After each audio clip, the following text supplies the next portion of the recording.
trying not to, but we can talk about that more. Usually we give some space to talking about what prep felt like, and what, especially if it's someone who doesn't preach all the time. Right. For me, it becomes a bit boring, a bit redundant. But some of the sense of like what was going on. There were a few things I loved how you contextualized it, so I thought we could dip into that a little bit. Yeah. That the whole element of flash floods in the Middle East and stuff like that, Right. which are fairly foreign to us. We've got 1 minute left. 1 minute. There were a couple of great stories with you and Elijah, so I thought it'd be fun to dip into some of the emotional conversations there. I loved the tension between justification and sanctification, and then so kind of my question was, how do we encourage people to find a tension between resting in Jesus and becoming more like Jesus? Mm-hmm. And how have you experienced some of that? I loved that your loophole analogy, the Bruner quote, was really good. Maybe if we've got time, we touch on, because Jesus does seem to want them to get to the idea of him being the Messiah, and then there's the whole messianic secret that's going on at different parts of the text as well. And is it a fair expectation of his if he keeps denying almost that he's the Messiah?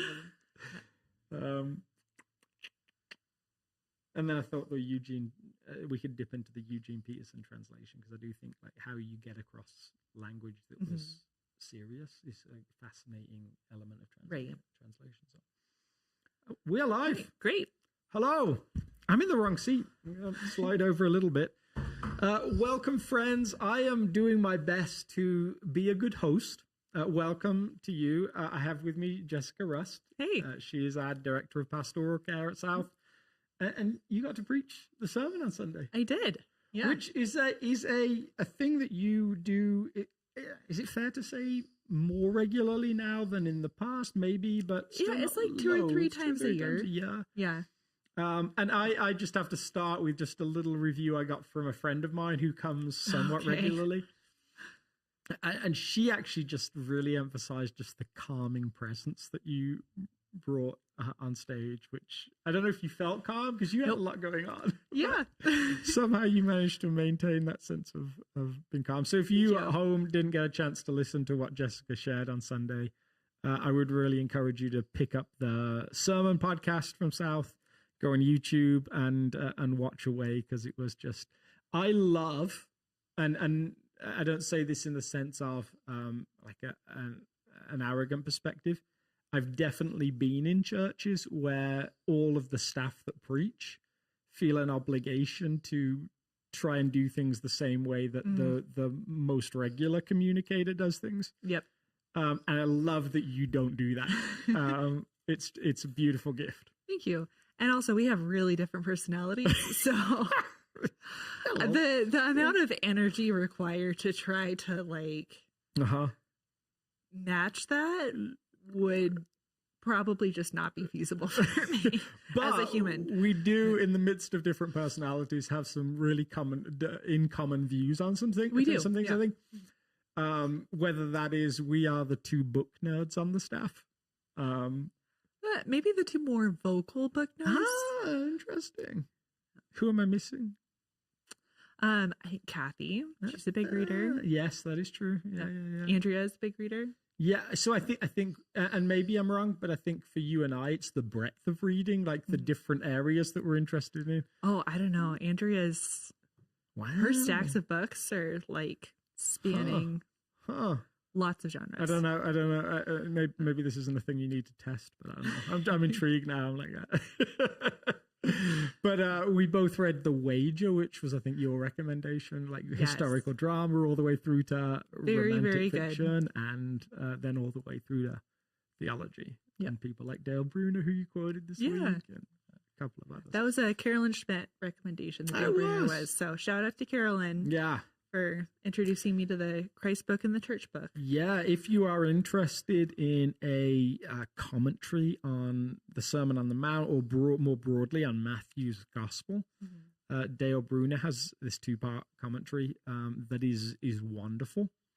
I I found it nudged a little bit more conservative than I was expecting, just to be really picky on it. And so I think I was reading it at the same time I was reading the Divine Conspiracy by Dallas Willard. That felt like it felt like Dale Bruner said all the things I expected a commentator on Matthew to say. Sure. And I felt like, and he's brilliant and so broad. Yes. In terms of like, he pulls in like all of these different niche bits of knowledge. But at the same time, I was kind of at the same time being captivated by Dallas's winsome sort of view of the Sermon on the Mount and his ability to pull it into real life.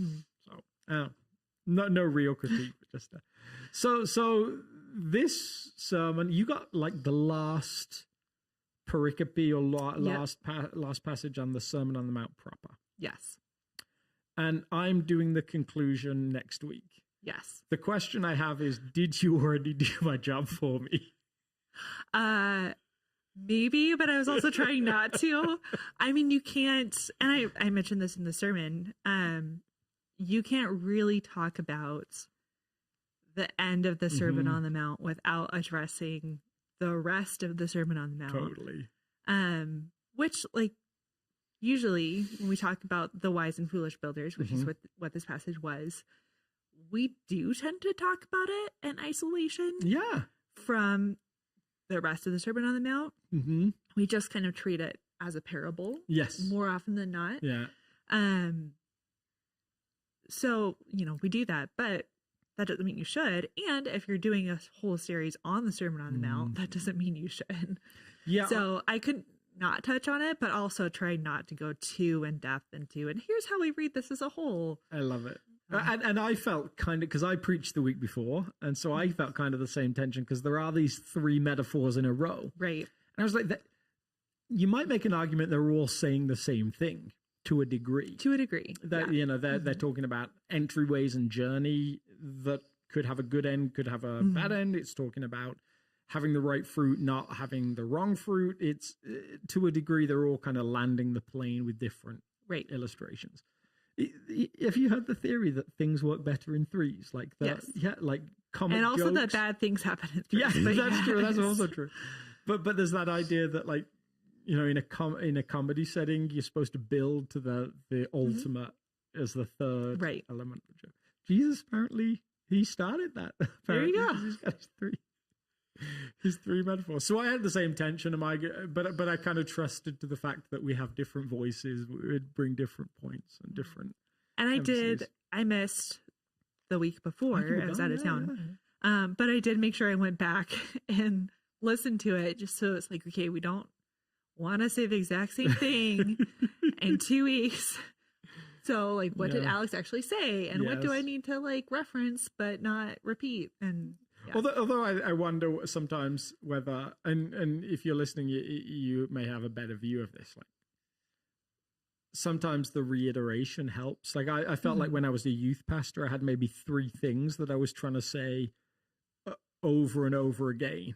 Over the years that you were with the same kids. Yeah. Just constant reinforcement. Jesus loves you. He has a wonderful plan for your life if you'll follow him. And then, maybe something on don't make poor choices as a teenager and ruin the rest of your life, or potentially feel like you have for a while. So I think that reiteration sometimes is pretty helpful.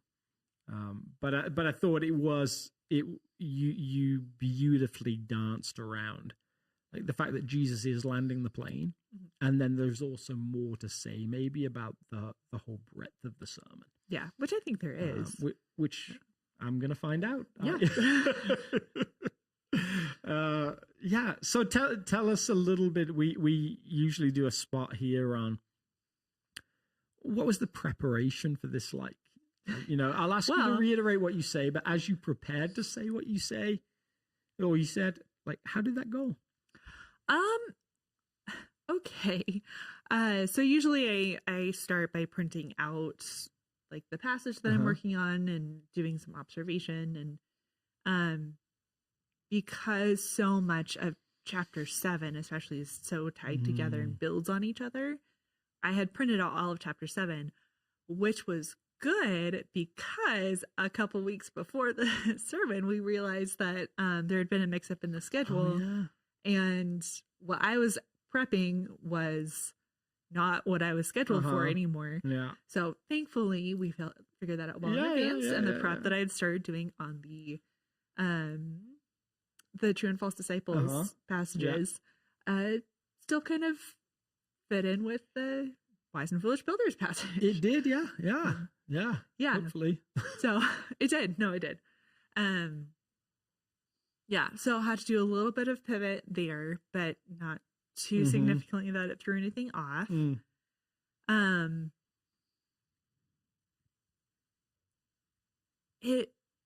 I manuscript everything out. Like I write out the full text of what I'm hoping to say. I'm not someone who can just stand up and like extemporaneously speak and feel like I'm saying anything that makes sense. Okay. Even if like to other people it sounds fine, I feel like I'm just like pulling a thread that may or may not connect to anything and have anything of value. How I feel. So for me, I feel like I need to write everything out and have it all pieced together. So do you then take that whole manuscript on stage with you? No, I do an outline. Okay. With like the introduce yourself is the first line. The next one is like review Sermon on the Mount, I think was the first subheading. And then like bullet points, like these are the points in the section.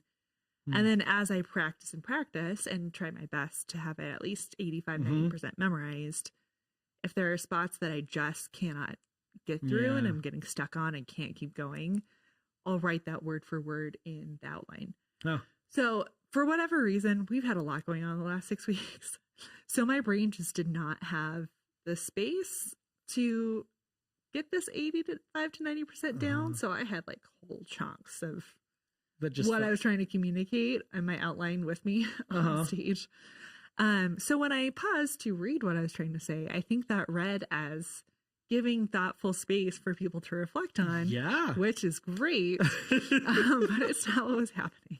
Yeah, that definitely worked. So I actually did I heard a podcast on different fairly well-known preachers prep in the modern setting. Tim Mackey does exactly the same style that you're talking about, like manuscript, throw it away, or don't take it on, kind of detailed outline that allows him to flow. Yeah. And I'm always just intrigued by how different people, are able to do that. Like there's a guy called Mark Sayers who apparently he just writes notes during the week. And then on Sunday morning, anything that pops into his head, and he just kind of dots it down. And then in the morning on Sunday, he gets up and prays about which bits he should say. And then he gets up and says it. Wow. But which would terrify me. I'd be like, I don't feel like that would be any kind of like thread or flow or. I mean, I'm sure he has something that makes sense to him, but he's got nothing to look at if he feels like he gets stuck. So clearly he's working with some kind of genius kind of thing. I don't know. But, I don't feel like I could just stand up somewhere and talk for the length of time that we in our particular church culture, but American evangelical church culture expect a sermon to be if I didn't have all of this information put together ahead of time. Do you think our sermons are too long? I mean, feel free to, like, I'm curious, like, because I wonder sometimes, like South Fellowship sermons are too long, or sometimes we're probably middle of the road for there's some evangelical churches that are easily pushing to 50 minutes ish, right? Yeah. And then a lot of Anglican churches are 20, 22, 20, 18, like, I mean, in seminary, like in the preaching classes that I took, for the assignments that we had, which were like preaching a full sermon and having it fully memorized with no notes for the sake of learning how to do it, the expectation was like minimum 30 minutes. Okay. Like if you're around 20, like that's okay. 20, it's okay. Anything shorter than that, like you didn't do enough prep and you should have added more stuff in here somewhere. So right or wrong, like that's what I have in my brain of if you didn't hit 30, which I rarely do. Like I think this is the longest sermon I've ever preached. I was going to say, I think it was longer. I'm usually like 25 or sometimes shorter. That I have that in my head of, okay, if I'm not long enough, I missed an illustration, an application, important context. Like I should have done a word study or something. So just snuck it in there somewhere. I used to have this fear.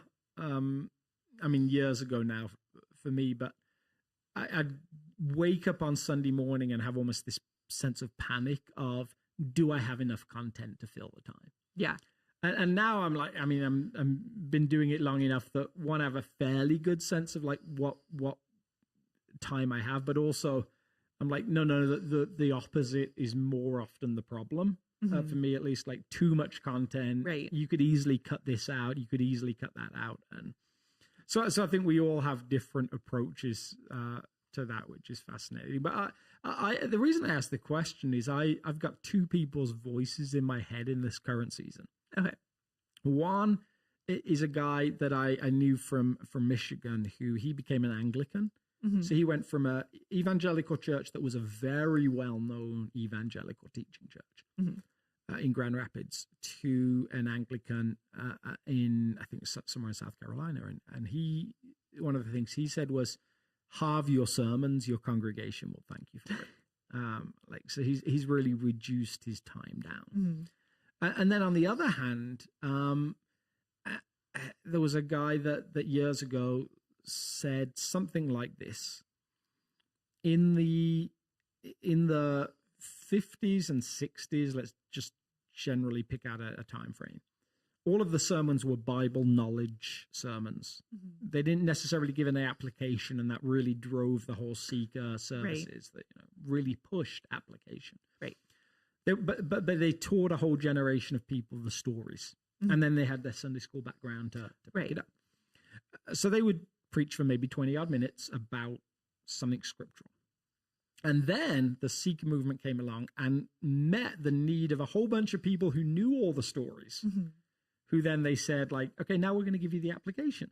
Right. And to do that took about the same amount of time. Right. So to put it all together, you need twice the amount of time. That's been the thing, like, that's in my head, that actually now we have increasingly people that are like, we don't know the stories. Right. And we need the application. Yeah. And you have to unpack and give some of the context. Yeah. And So I'd actually, like, in some ways, I actually think it's harder to write a short sermon. It is very hard to write a short sermon. Yeah. Yeah. So you are working much harder than I am. Thanks. I mean, I guess to answer the original question of are sermons too long at Self Fellowship, I think the answer would be not necessarily. I do think, and I know I voiced this before, that we probably try to pack a few too many good things into one service on Sunday morning. that could easily be true. Yeah. We pack it out, and sermons I would like that as well. I mean, it's quite easy to Well, so way to be honest, I like that. So you had all this stuff going on. You mentioned that Phoebe was sick. Yeah. And then Phoebe was sick the week before. Picked that up. I started feeling it like 8:45 on Sunday morning. Yeah. I used to joke that when I preached less often, I used to joke that my kids knew when I was preaching.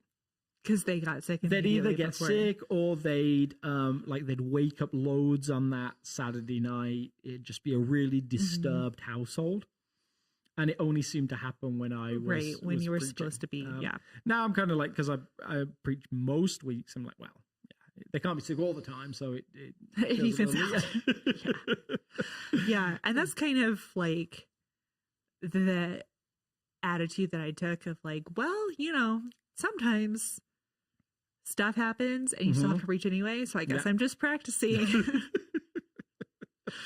Stuff is happening and I'm going to preach anyway. I love it.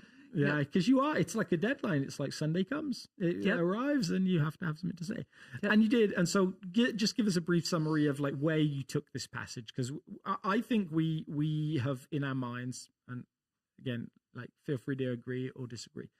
I feel like with this passage, we've kind of turned it into this moralistic, like, be wise, because if you're not, something bad might happen. Mm-hmm. Like, not necessarily anything concrete, just make wise choices.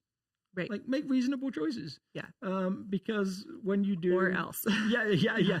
And maybe, like, the what else is just, like, you know, you're not wise with your money and you'll have to borrow some from somebody, right, or get into debt or something like that. Or be wise with getting your oil changed, because otherwise your car... I feel like we've reduced it down to that kind of, like, vague moral parable. Right. Or proverb. And I mean, I think part of this, so wise and foolish builders, therefore those who hear these words of mine and put them into practice are like a wise man who built his house upon a rock.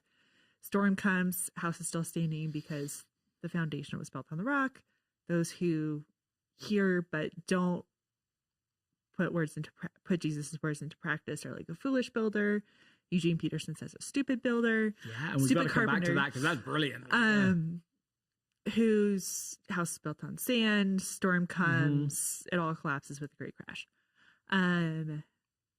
We tend, I think, to read the storms as like the storms and trials of life. Yes. Like that's generally our immediate go-to of like, if hard times come, but my foundation's on Jesus, then like I'll be okay. Yeah. Which, you're only as safe as your savings account. Well, depending on how your savings account may or may not be invested, we'll see. Generally true. Can be applied that way. Yeah. Jesus is probably talking about like the storm is final judgment. Yeah. And like, where are you spending eternity? Yeah. Basically, which is a very different spin. Yeah. And also kind of a hard thing to preach in church in our current era. It definitely is, yeah. Especially in a church like ours, knowing that we have a spread of people in their faith journey. Yeah. So like that's usually how we interpret it, but that's not necessarily how we should interpret the trials of life versus like eternity. And also like the next verse, the very last verse in the whole section, talks about how Jesus spoke with authority.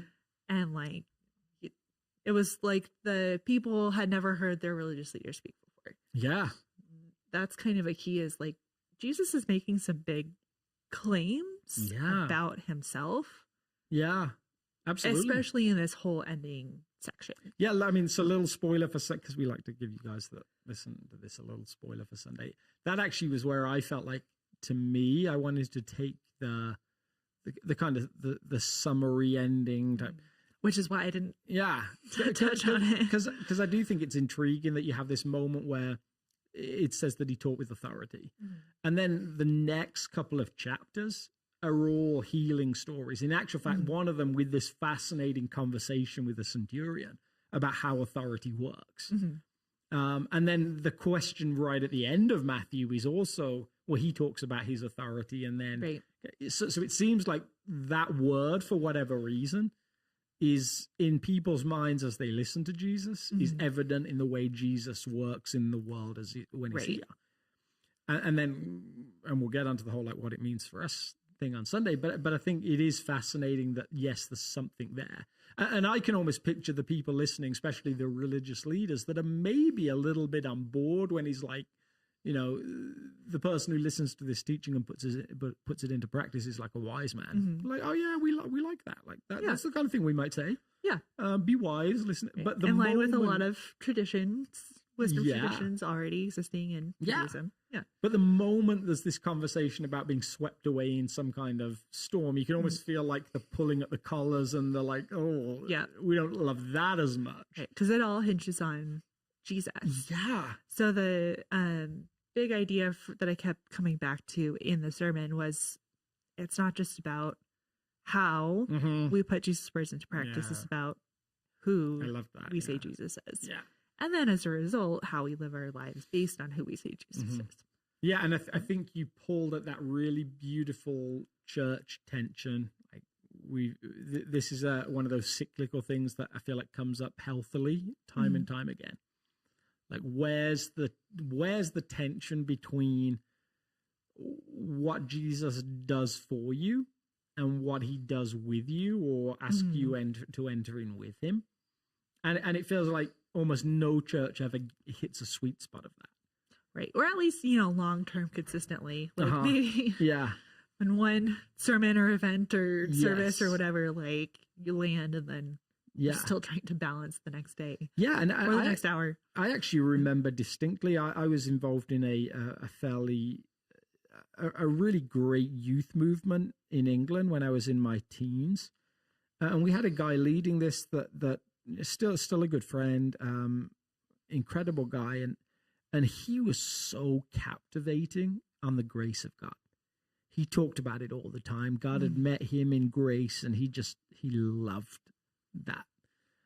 Now, what it meant was that we had a whole group of young people that really, I would say, loved Jesus, but didn't really have a particular correlation with like how they lived their lives and loving Jesus. It was very easy in that group, I think, to say, well, yeah, but God's grace is greater, right? He's going to forgive you whatever you do. And so it didn't really feel like it mattered that much. Right. And then we had a guy come along who was an ex-drug addict who'd gone through one of the I think the Teen Challenge program from New York, and had come out as this like fiery Scottish preacher. Oh, wow. In the midst of it, like he was a weird choice on the surface as a youth pastor. But he came and he was one, like based on his personality, was so aware. Without Jesus, I go back to drugs tomorrow. Like I don't have any sense of my own ability to stay out of addiction. So he was like, I'm very careful with myself. So like what we got from him was like holiness, holiness, holiness, holiness, holiness. And so as a bunch of teenagers, you're kind of listening for the first time, like, oh my goodness, like seriously, there's a lifestyle standard? Right. That's amazing. We'd not caught that before. We had not heard that down our way. Oh, Jesus wants me to do something? Yeah. Oh, okay. It took two people to pull that tension. And I think that's where you landed really well with this idea of like, well, what is maybe God saying to you individually right now? What is he saying to the church community right now? How do you hold those tensions? So how do you hold those two tensions? I mean, so some of the tensions I pulled a couple tensions. One was the tension between grace and obedience, like just like what you're talking about. Like Jesus does offer us so much grace and forgiveness, and doesn't peace out as soon as we fail to live up to whatever he might ask us to do, because we're all sinners and we don't necessarily immediately stop being sinners once we say that we're following Jesus, right? So there is grace, but also like he does still expect us to do stuff. Like he preached the Sermon on the Mount. Like we have 4 gospels worth of him, not just like healing people and eating banquets with people that everyone else turns away from. Like he gives instruction. Like we have a whole bigger book of instruction that's authoritative and God breathed and all those lovely things from 2 Timothy.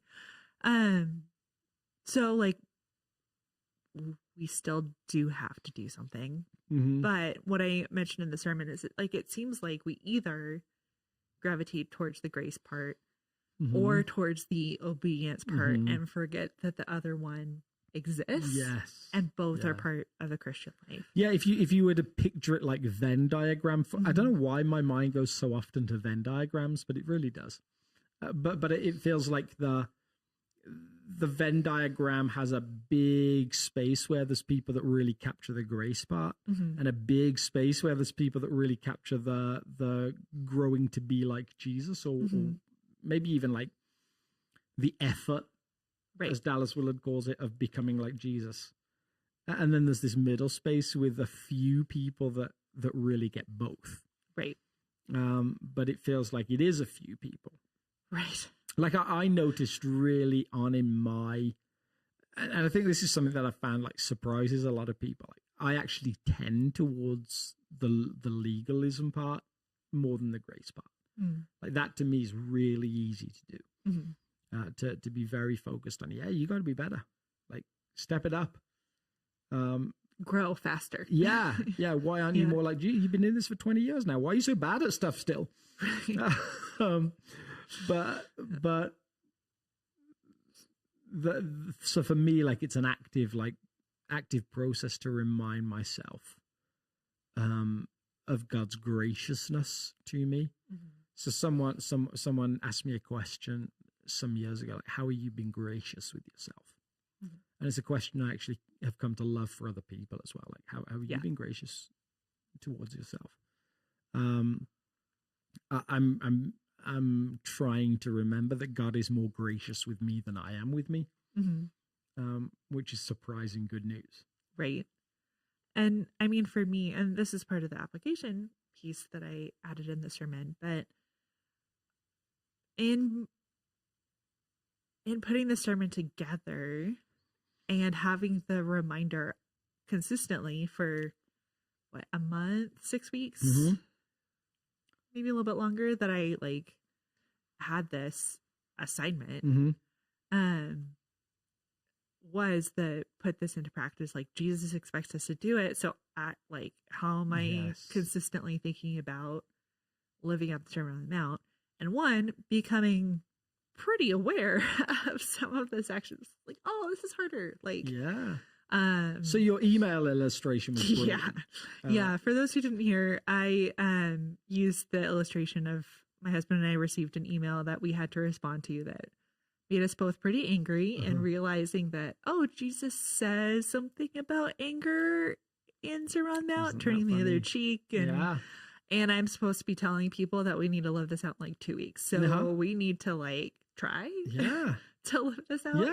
And the fact that we like probably did not do that perfectly, even in making the attempt. But the realization as I tried to put this sermon together of like, it's not just about, okay, now like I'm going to try really hard to get this all perfect all the time and like have this New Year's resolution style framework of this is just how I live now. It's a gradual process of growth and sanctification that Jesus invites us to. And every opportunity and interaction that we have is an opportunity to practice the Sermon on the Mount.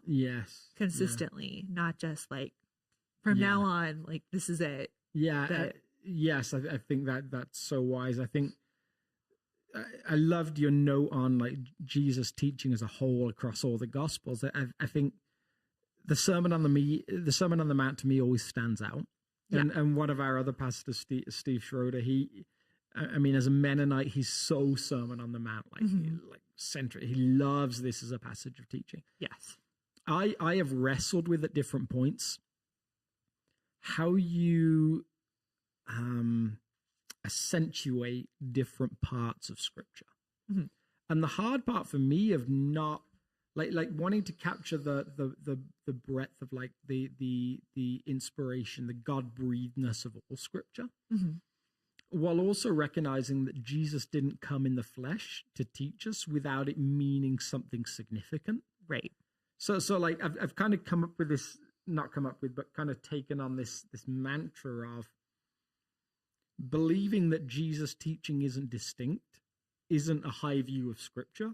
Right. It's a low view of Jesus. Like there's something special here. So the other day, Aaron said to me, he said, can we not just start the Sermon on the Mount again? Can we not just like loop back to the beginning? And because it feels like there's so much still to be said, and we're learning bits of it, right? But actually, like to learn something like this, it's a one lifetime. pass. Even though we spent most of the year on it, right? One pass is not cutting it, right? Yeah, but I mean, yes, there are people who kind of see this as like the only portion of scripture that you need, right? And there is so much in it. Jesus' guide to kingdom flourishing is how we kept referring to it.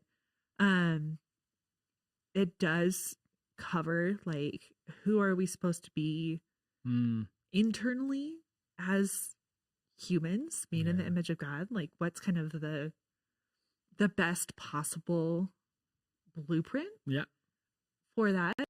How do we see other people? How do we see God? Like it's very, very comprehensive, right? But also if you don't have all the other pieces, like it loses half of its power and significance. Like if it's a fulfillment of something, what's it fulfilling if you never look at the other stuff? Well, you'd really lose that first half of your dyad, the justification piece versus the sanctification. You'd lose it without the other educational pieces. And well, what does Jesus mean when he says, "Follow me"? Yeah, because I think for the first disciples, it's probably like believe in me is probably somewhat of a parallel with like get involved in what I'm doing. Yeah, come follow me as a disciple. Literally get out of the boat and walk down the beach with me. Yeah. And it's not till post-resurrection that we get more of a sense of it's believing in a more existential sense. Maybe it's believing in a continual faith journey in Jesus as someone particular. Yeah. Rather than just a really good rabbi in amongst some good and bad rabbis. Right. Which they were totally on board with that level of understanding. But yeah. So I think you're totally right. It needs all the other pieces. And yet as an ethical teaching, it's just so profound.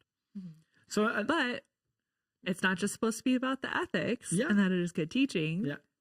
As expressed in this passage, it's all about the one giving the teaching. Yeah. And then obeying out of that. Yeah, the teaching loses something when it's not Jesus teaching it. Yeah. There's that clear element of this is central. Yeah. The person who's teaching it is central. Yeah. And because I believe that the person who's teaching it is central, that I'm willing to shape my life around what that teaching is. Totally, yeah. Even though it's uncomfortable and not advantageous most of the time, there's a lot that you have to give up of your own natural inclinations to do it. And I'm always in love with the way that he like from our perspective of like a spectrum of left and right, or of conservative and liberal and political terms, he's like the stuff that he gets both sides on. He's like, no, there's stuff that you get to learn too, and there is no to him perfect party or perfect way of political philosophy. It's no, we all have those flaws and weaknesses. Yeah. So I loved your use of Dale Bruner's 6 frameworks for how you read this. Like I think I read a piece of that in the first week, and it just that insight of like really most of the arguments boil down to I shouldn't have to do this. Yep. But maybe other people do, but not me. Yeah. But I loved how you wrapped it up with this sense of like, well, yeah, but not just do it, and then like there's this whole other this whole piece that I think you kind of tacitly said of like when you do that out of justification, you're not doing it with your own strength in your own power. It's not just your effort that will do this. Yeah, it's this partnership that you're invited into. Yeah, that's beautiful. So final maybe question I have, maybe we have some more that'll occur to us both, but I loved the way you brought in Eugene Peterson's message. Because Bible translate, when you go and you look, maybe I read the NIV, I'm not sure. I do too, yeah. You look and you like, some of these words, like when you get back to some of the languages behind them, they maybe don't pop in the way that they did then. Right. Like, so how do we as preachers bring, with Jesus, with Paul, but really with the broad spectrum of scripture, with the prophets, like how do we bring the energy that they brought with their word choices when actually some of the language has become so familiar now, it doesn't even really matter. It just feels a little I mean, it does matter, right? Yeah, absolutely. If you're in our heads, we're like, I know this. Yeah. Yeah. Like they know what this means. Yeah. So in the Message version, Eugene Peterson translates foolish builder as a stupid carpenter. Yeah. Which, I mean, he's just so clear on no, this is foundational, not just an addition. If you're someone who follows Jesus, which I loved when I read it. And usually when I do sermon preparation, I'll try reading the passage in a couple different translations just to see what stays the same and what gets emphasized in a different way. Depending on the passage, there might be words that are a little harder than others or weirdly translated than others. And sometimes you need to pick which direction you're going to take. But he translates foolish as stupid, which one feels very uncomfortable to say in a church setting. Yeah. And two, just feels harsh. Like, and I did talk about this in the Message as well, is to us, foolish is like you made a mistake or like a bad decision. Stupid is like a little bit more of like a qualitative judgment about someone, it feels like. Yeah. Which Jesus seems to have no problem making and has the right to make. Right. And because foolish in biblical literature isn't just you made a mistake or a bad choice. It's you are on a whole different path and trajectory that is apart from God. Yeah. Which fits with the idea that the storm that both houses have to withstand is final judgment. Yeah. But having that realization of like, oh, my reaction is that stupid's too harsh.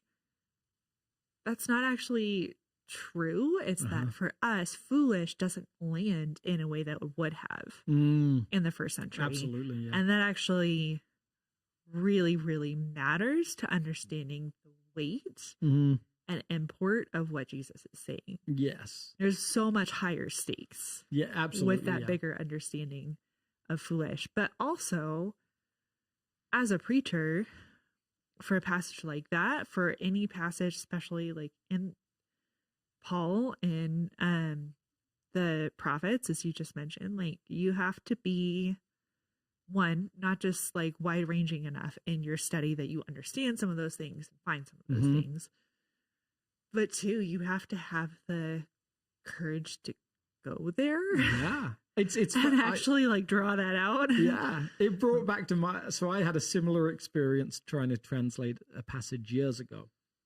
I was working with a young adults group, about 200, kind of 18 to 30s, and really fun group to work with. And I was preaching one week and one of the elders happened to just come and, be present. And for some reason, I described something as crappy, which I actually felt like I really toned down what I wanted to say.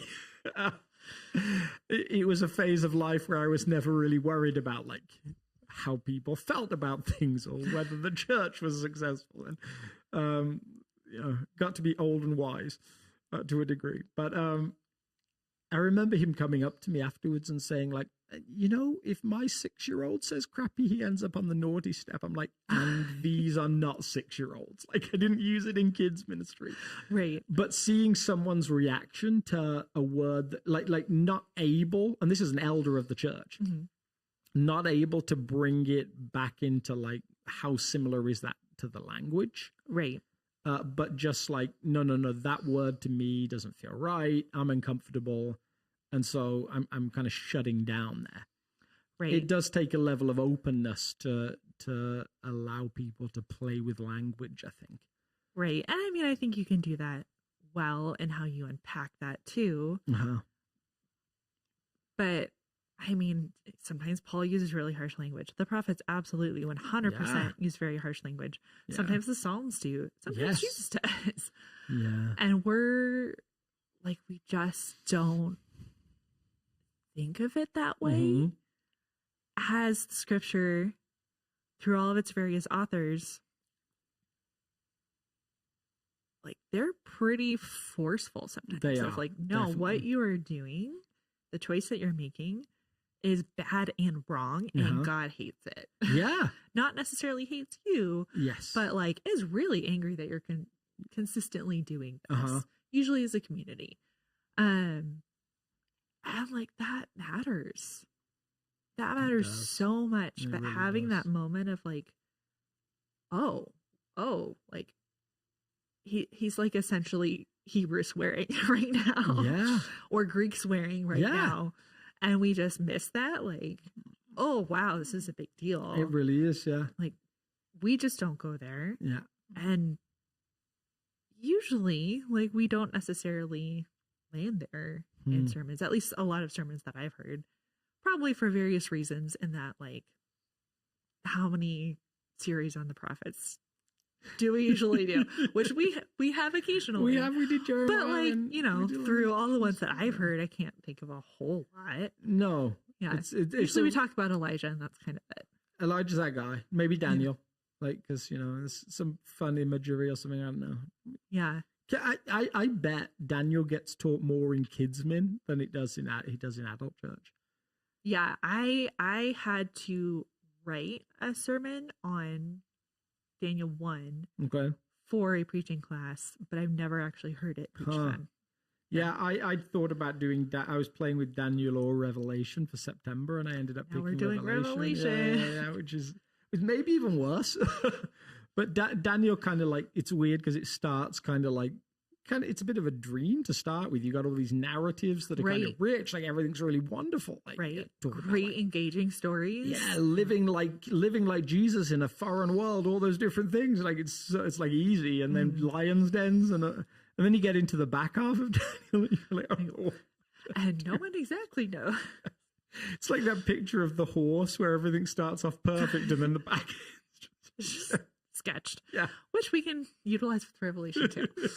Well, yeah, wonderful. Join us for a very interesting fall. Revelation. So if you like, if someone's listening and they're like, okay, what do I do to like maybe find the tension between the justification and sanctification piece, like, or just in general as a takeaway for the sermon, what's one thing that you would want them to remember?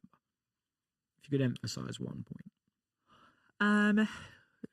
The question to start with isn't how do I do it? It's who do I say Jesus is? Brilliant.